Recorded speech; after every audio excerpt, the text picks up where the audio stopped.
I'll begin with the recent tweet that we saw from you. It seems like because there was no agreement made during these talks, everyone seems to be blaming Pakistan, but you said that Pakistan should not be blamed. What do you make of Pakistan's role in bringing these two parties together here in Islamabad? Well, first of all, thank you very much for having me on the program. It's a delight to be here and also to be asked to comment on the recent events. First of all, I think Pakistan has done a great job bringing together two countries, Iran and the United States, who haven't spoken to each other, certainly at a high level, for almost 50 years, which is quite unbelievable. And to be able to do that is a real coup. But before doing that, of course, Pakistan got together with foreign ministers of Saudi Arabia, Turkey, and Egypt, and they basically started the groundwork for all this. And that was again a very good work by Pakistani diplomats. And of course, the outcome of that was, of course, a decision that they should try to get Iran and the United States to talk here in Islamabad, or there in Islamabad rather. And but also the outcome of that, of course, was one of the big outcomes was that Iran and the United States agreed to a 2-week ceasefire, which is quite incredible. You mentioned the role Pakistan was playing even before this. There were a lot of meetings being held, and a lot of sides were engaging. And of course, Saudi Arabia, Turkey, and Egypt were playing a role as well. So how significant do you think it is to understand this as, an event, not just a singular event, but a process that will take place, especially in terms of diplomacy between two sides that have not sat together in decades? Well, as I mentioned, I mean, it's a process, as you said, absolutely.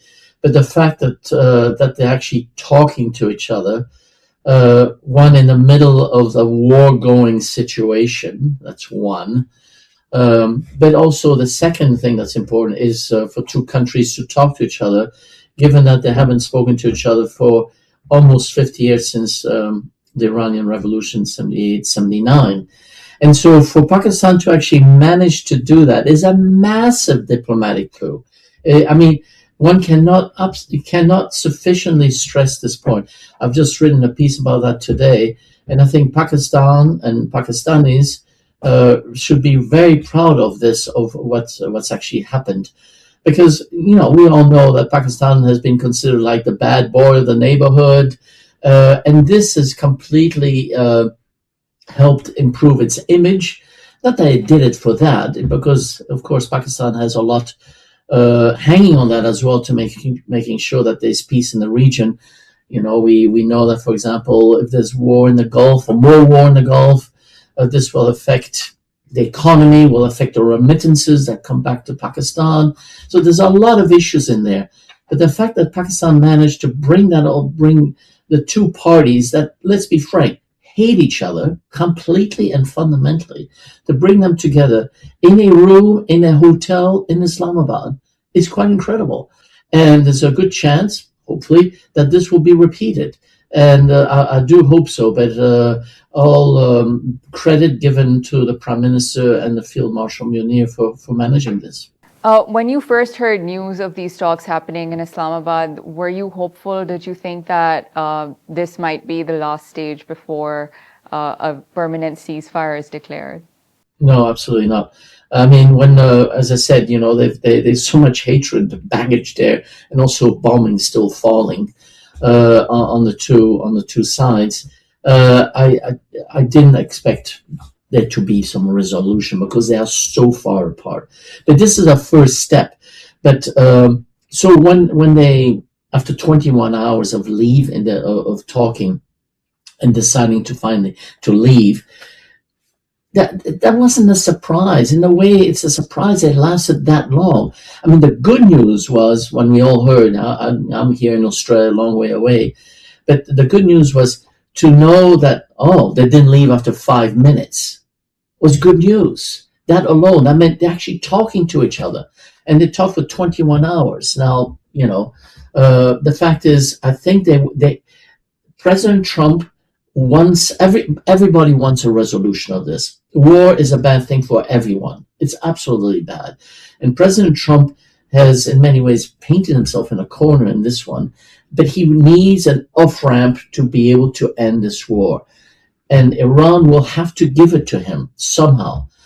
And it probably will, because even though Iran has done very well in surviving, in coping, dealing with a lot of bombing, apparently something like 12,000 targets have been hit, which is massive.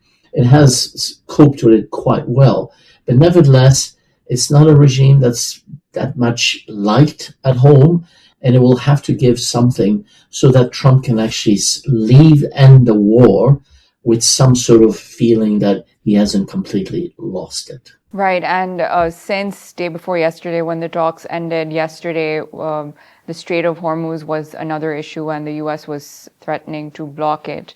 What else do you think will remain a contentious point of contention before we see both sides actually heading towards peace? Or do you think that step has already been taken by them showing up in Islamabad?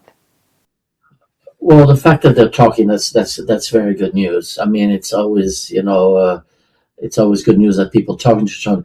Now, the biggest point of contention, the biggest, and I think it's going to be really difficult, is Iran's desire to have nuclear weapons. And this is an absolutely big, fat red line for the Americans, but not only for them, for the rest of the world. Let us not forget that Iran signed NPT in 1968, had it ratified in 1970, and the NPT makes it very clear that countries that have signed NPT will not seek to have nuclear weapons. That is the fundamental bottom line. And for Iran, wishing to have nuclear weapons, as we know they do, is simply going against international law. And that is the red line, which not only the United States, but the rest of the world cannot cross. Now, Iran knows this. They're going to try to cut a deal somehow, a bit like with the previous one, stalling about it, kick it down the line. But at the end of the day, that's that Iran wants nuclear weapons for various reasons. One, we all know, destruction of Israel, but also destruction of many, keep the rest of the region hostage. Saudi Arabia, the UAE, everyone hostage. And this the international community cannot accept.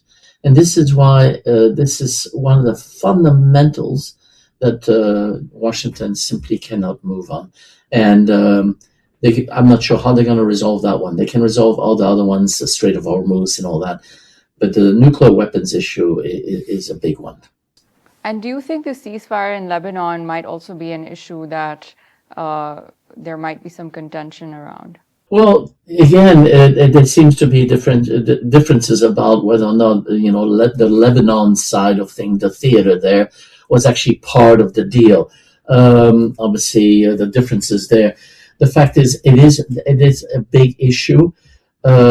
And of course, we can see that there's differences between the United States and Israel about whether or not Lebanon is part of the deal.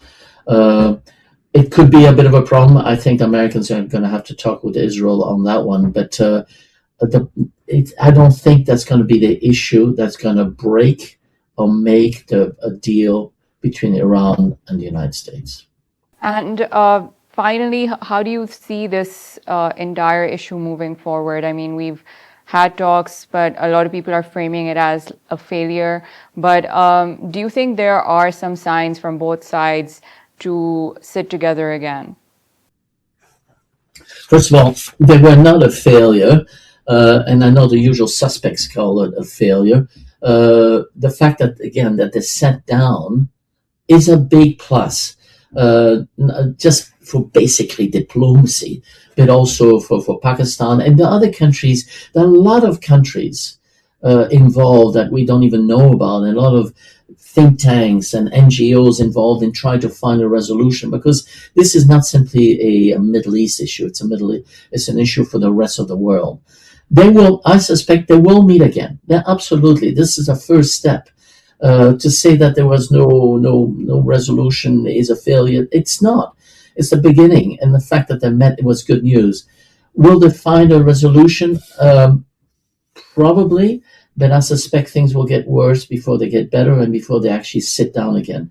I know that just reading the Dawn newspaper just a couple of hours ago, that Pakistan and the government are very keen to, are ready to have negotiations start again in Islamabad. Yes, sure, but the two main parties have got to be ready to do that. But the ice has been broken. They have met. Does that mean they're closer to one another to finally meet and to finally get to a resolution? Absolutely not. But at least they are talking, and they basically they both want a resolution. It's just a matter of trying to get there. But again, the nuclear weapons thing is the big one. But I'm sure where there's a will, there's a way of getting there.